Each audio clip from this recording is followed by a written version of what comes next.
Can I help you? Bob Roberts, revenue agent with the IRS. This is my associate, Dick Richards. Bob? Dick? What's up? The IRS sent you several requests to produce your tax returns over the last 7 years. Why are you running? Why are you running? Oh, hey, welcome back to Taxes Made Simple. You know where you're at, right? We're in an apartment today. And today I'm going to show you guys how to take a home office deduction in your apartment step by step. Come on in.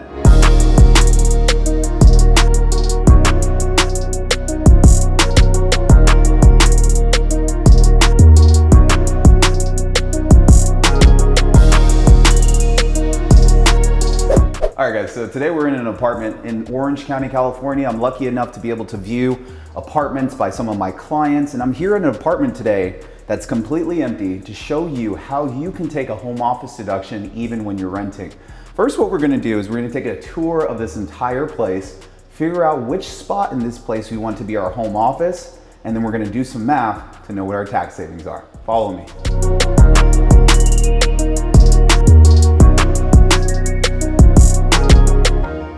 All right guys, we're walking through the hallway, heading into the main room. As you guys can see, pretty open windows. I am a person that needs views wherever I'm living, but if I was living here, I would need a little bit of a better view than what I'm seeing currently right now, which is the street.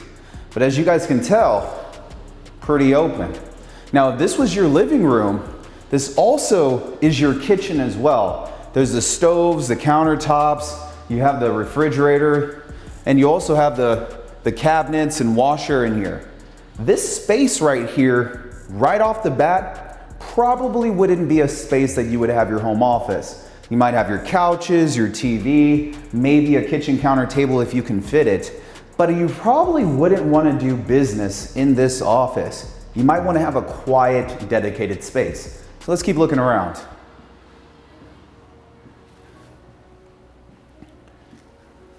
What's in here? Doesn't look like anything. What is the purpose of this for? It's literally, guys, this is my arm. Like, what are you gonna put in here? Maybe it's just a shoe closet. Maybe you're just supposed to put shoes in here? Like, I don't know. This one's what you call a head scratcher. I don't know what the purpose of that one is for. All right, come in here. Oh yeah, this one's a lot prettier. Nice. Much more spacious. But this kind of feels like a bedroom to me, where someone might have a bed, maybe a nightstand to either side. When you come in, you see this closet in here. This looks like a walk-in closet, yep. Now, this side of the apartment, let's see if they have a bathroom. Oh yes, there's another bathroom in here with dual sinks, showers. This side of the apartment could be an office space. It could be an office space. I could see some desks being set up in here, having a nice little rug, maybe some cameras, some lights. I could definitely see this being an office space, but it kind of feels to me like more of a bedroom. Let's walk through. All right, so we're back out in the hallway and this closet that doesn't make sense, but we have one other room here. The last room here is a little bit smaller than the previous room, and it's small enough to where it feels like it would be an office space instead of a bedroom, but it could be a second bedroom too. When you come in, there's also this walkway here. Now, let's say that I decide to, okay, yep, there's a closet. Let's say I decide to make this side of the apartment my home office. My question to you guys who are viewing right now is, does this walk space that you guys are in right here, would that count as being a part of the home office? I'll give you 30 seconds.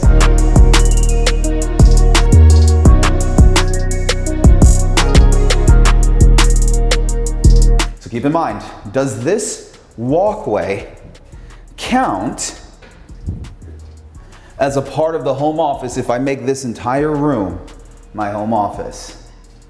You have your answer? The answer is yes. Walkways can count as a part of your home office, because these are pass-through areas to get into your home office. So you can actually include this entire portion as a part of your home office. And if you're using this closet in here, this entire closet space could also be included as a part of home office. We just need to make sure that we also include this as the square footage. Now, what about the bathroom back here? We're seeing that this is a 2-bedroom, 2-bathroom apartment. Would I, as a taxpayer, be able to include this entire bathroom as a part of my home office?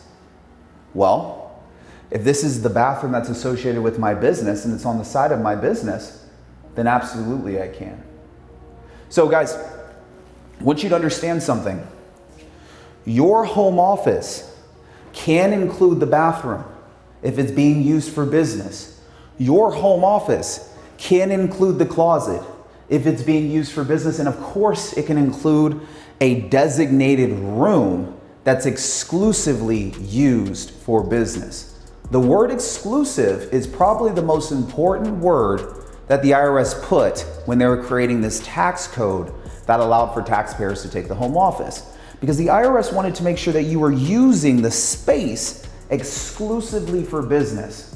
When you think about it, if I were to set up a home office out here, maybe on a dinner table or maybe on a side wall, I might end up using a portion of this dinner table to actually have dinner or have lunch, or when my friends or buddies come over on the weekends, they're hanging out over here. So now the exclusivity test got thrown out the window, and now this portion may not be exclusively used for business, which means it would be disallowed on my tax returns if I were to get audited and I couldn't justify this. Now, I mean, you guys are probably thinking, how would the IRS ever know? Taxpayer, are you actually taking a photo and showing documentation of you using that area? And would it make sense for you to have your home office be in the same place that you're running your entire kitchen and operation in here with your family? This is when it can become a little bit hard and where the IRS can have a little bit more leniency on winning in an audit if you are ever audited. And yes, the IRS can ask for documentation outside of just what you spent your money on. They could request a photo to see if you have any proof that the space was truly a space dedicated for your home office. So we want to make sure that we're using a space that's exclusively used for business. We learned already that the walkway would count. I personally think that if I was living here, I would choose this side of the apartment to take my home office. So let's go ahead and grab a whiteboard and figure out the entire square footage of this apartment complex, and then get the square footage of the side of the apartment that we want to be our home office, so we can calculate what our home office deduction is going to be. All right, guys, so in order for us to take the home office deduction, the first thing that we have to understand is that there's 2 different methods to taking the home office deduction. There's the simplified method, which I'm going to explain in a moment on the whiteboard, and then there's the regular method, where you're just getting the square footage of the home and the square footage of your home office space. Both methods require you to do a calculation. And in order to do the calculation, we need to get the square footage of what we're taking as a home office. So I got my measuring tape, and we're going to measure this room.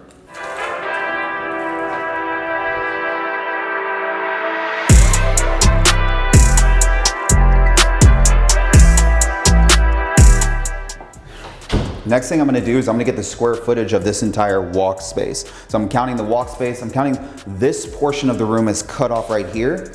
And then up to here, I'm going to get this walk space so I can factor that in as well.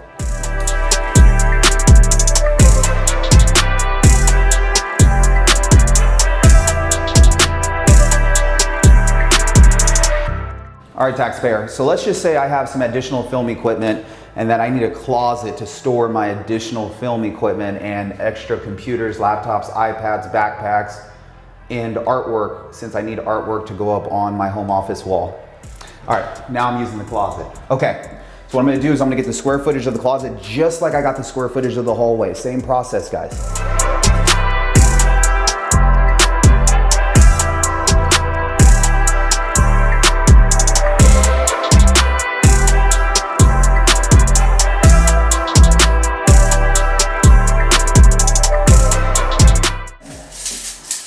gonna get these numbers and do some calculations. Now, I did say that if you had a home office that came with a bathroom, you can use the bathroom for the home office and dedicate it to the business. This is the business's home office bathroom. I'm gonna include that bathroom as a part of the home office, so we're gonna go in there and calculate that next. Now, some of you taxpayers at home and some of you CPAs watching this are like, oh my gosh, he's really about to go in there into the bathroom and include the bathroom. Do you use the bathroom when you work? I think so, okay? So yes, we're gonna include the bathroom. I spend a majority of my time working from home. I do get up and use the bathroom regularly because I believe in putting in fluids into my body. If you're like me, you're probably using your bathroom at home too. So why should we not be allowed to include our bathroom as a business owner who's using the bathroom while we're working? Come on, guys. All right, I'm gonna start off from over here. I'm gonna get this wall, and I'm gonna bring it down here, and then we're done. It's a wrap, and I can do all the math on the whiteboard.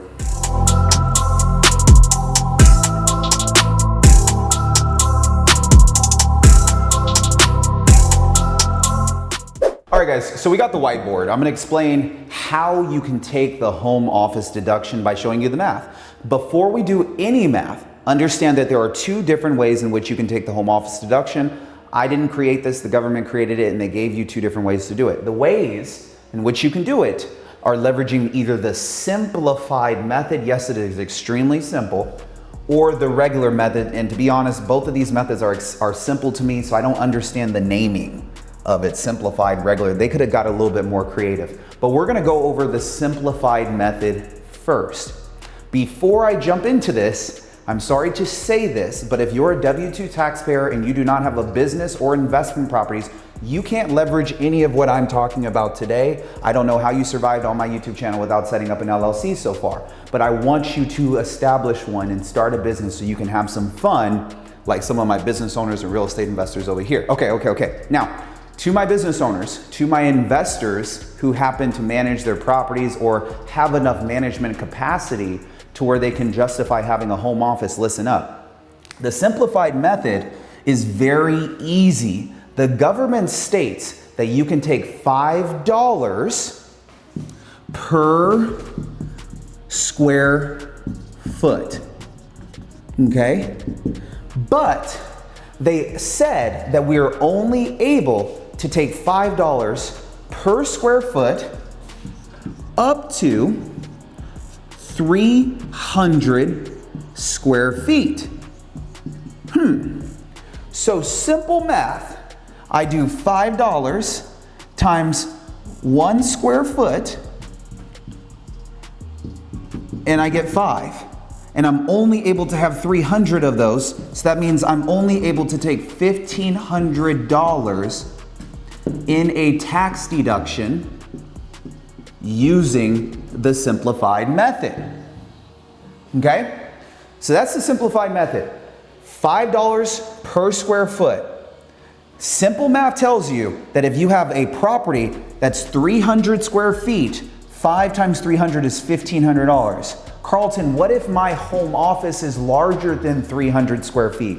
I'm sorry, maybe the simplified method isn't for you because the government only allows for you to write off up to 300 square feet, okay? So if you have 200 square feet, you can take 5 by 200 and you're able to write off 1,000. If you only have 100 square feet, you can see how this follows. So this simplified method caps you at only $1,500 in total. This includes any mortgage insurance, property taxes, rent. The entire cap is $1,500 if you're taking the simplified method. Now, I'll be honest, when you're dealing with a new business owner, the simplified method is probably the easiest method because maybe a new business owner didn't do a really good job documenting everything, but they do have a home office and they know their home office square footage. So it's easy to just give the tax accountant the square footage of your home office, and then we just take that square footage and multiply by 5. Do you see how simple it is? That's why they call it the simplified method. Okay, the simplified method may not save you as much as you want to have on your taxes. So this is when we have to look at a method that's a little bit different. The method that's a little bit different is called the regular method. And the regular method is where you're taking the percentage of your home office and the percentage of your home, and you're dividing these two by each other with some division. So my home office square footage needs to be divided by my home's square footage. Okay?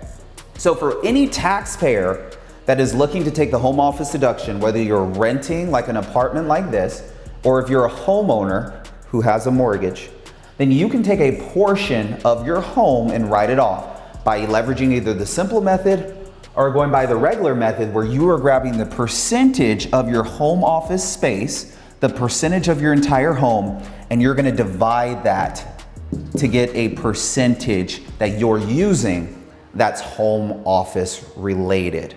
So in our scenario here, this apartment complex and the room that we've chosen to use, the home office's room square footage, we've taken and have started to calculate a portion of it out. The actual room square footage was 109.25 square feet. I got it all the way down to the centimeters for you. The walkway was 27.36 square feet. The closet was 23.80 square feet, and the entire bathroom was 61 square feet. Yes, we're including the bathroom. Taxpayer, the next thing I have to do is add up this square footage to get the square footage of the percent that's in business use, the actual home office. Then I just need to look online to determine what is the square footage of this particular unit inside of this apartment complex to determine the percentage that I'm using that's in home office use. So let's do the math, which is 221.41 square feet. Now I know what you might be thinking, Karlton, the square footage of the home office over there where you actually included the closet plus the walkway plus the bathroom, that's falling less than the simplified method where you get to take up to 300 square feet. Wouldn't you want to take the simplified method since it gives you up to 300 square feet? I only have 221.41 square feet in business use. I can't take the fullest amount of 300 square feet if I'm not taking 300 square feet as my home office. That's just the maximum amount I'm able to take. Since I only have 221.41 square feet in business use, I need to divide that by the entire unit square feet. The unit square feet that we're in is 1,200 square feet. So simple math, we pull out the calculator, do 221.41 divided by 1,200, the square feet of the entire place, and I get 18.4. So that means that 18% of this apartment is being used for home office. That means the other 82% is being used for personal use. This seems to me like a very safe percentage, 18%. It's rare that I see 60%, 55%, 70% home office. You have to have a pretty big space and a pretty big reason why you're using a majority of your space if you're taking 50, 60, 70% home office. But I'm not gonna say I've never seen it before, and I'm not gonna say that it's something that you can't do. But just look at the percentage here, and it kind of gives you an idea based on this apartment size of why it might make sense of why it's 18%. Now, the next thing that I want you guys to know is I want you to know the rent of this apartment. The rent of this apartment is $3,800. Is rent something that you can write off when you're taking a home office living in an apartment? The answer is yes. Is mortgage something you can write off if you're living in a primary residence? The answer is no. Why is that, Karlton? Because when you live in a primary residence that you bought as a house, The house has depreciation that you can take based on the percentage that's in business purpose. So let's go over what we can write off. Our expenses that we get to take that are business related. Well, I know for a fact that everybody understands that we get to take utilities, but what are utilities? That's electricity, that's water, that's gas. Maybe I even want to throw cable in there. These are my utilities, including internet. I also can take my property taxes. If I'm living in a primary residence, then I have property taxes that I'm paying into. Yes, Donald Trump limited you to only $10,000 as an itemized deduction, but you can also claim property taxes as a home office deduction. I can also write off my mortgage interest if I have a mortgage. I can also write off my HOA fees, a portion of my HOA fees. I can also write off repairs if I'm making repairs to my home office room. I have a lot of clients that are looking to do remodeling in their primary residence, and sometimes the primary residence that they're choosing to remodel is actually their home office. So we can actually make write-offs for repairs and improvements to the home office space. Guys, so this right here, this list, it includes rent. It also includes depreciation, because if you're living in a primary residence, you're claiming depreciation. If you're renting, you're claiming rent. So this apartment complex has pretty competitive rents for being in Southern California, but it's also expensive. And this apartment complex is renting for $3,800 for a 2-bedroom, 2-bath. Maybe that sounds about fair to you. I'm gonna be able to take 18% of this rent, as well as improvements, repairs, HOA fees, mortgage interest, if I'm paying mortgage interest, property taxes, if I was paying property taxes, electricity, water, gas, cable, and internet. Let's just factor in the rent.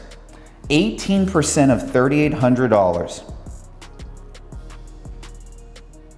3,800 times 18%. I get $684. Guys, this is just per month. If I'm renting out my home office to my business for the entire year, I'm using that home office for my business the entire year, I get to take 12 months of a home office deduction. This just turned into an $8,208 tax deduction for me. That seems to be a lot bigger than the $1,500 that we were capped at when we were taking the simplified method. Because the simplified method states that we can only take up to 300 square foot and we only get $5 per square foot. So if I'm only getting $5 per square foot, does it make sense for me to take the simplified method? Maybe not. Unless you want a simple tax return. Hello, welcome to Taxes Made Simple. I'm Karlton Dennis, and my job is to teach you how to leverage the tax code to the fullest extent. You're in classroom right now. The simplified method isn't leveraging the tax code to its fullest extent, but maybe taking the regular method actually is for you. And we just shown by doing the math that if we would have taken the simplified method, maybe our tax accountant told us to take the simplified method because he knows it's easy when he's filing the return. Because doesn't he have other people that he's doing tax returns for? When we learned about the simplified method, it was capping us at $1,500. It does not matter if I was living in the Ritz-Carlton and I was renting out a portion of the Ritz. $1,500 is my cap. But if I jump over and I take the regular method, I'm already looking at $684 a month, $8,200 a year. Times that by just the regular 32% tax bracket, and let's make it really real, you're looking at about $2,626 in tax savings at a 32% marginal tax rate, okay? I like getting an additional $2,600 in taxes that I don't have to pay. It's almost as much as this whole entire rent, and that is why leveraging real estate, and that is why leveraging your home is an important tax deduction as a business owner.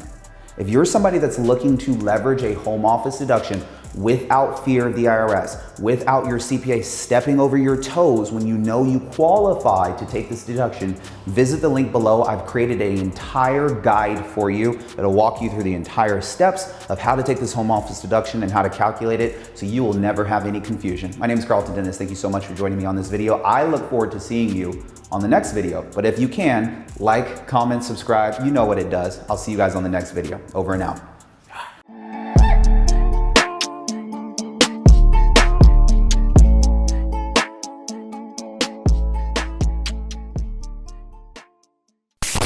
Carl, what are you doing? Figuring this space out. This is like Harry Potter style room right here, right? I mean, follow it with me for a minute. Harry Potter was like stuck underneath the closet. This gives me similar vibes. He got a lot of work done. If you're looking for an awesome spot to get business done, what better way to focus than a locker room like this, huh? Harry Potter vibes.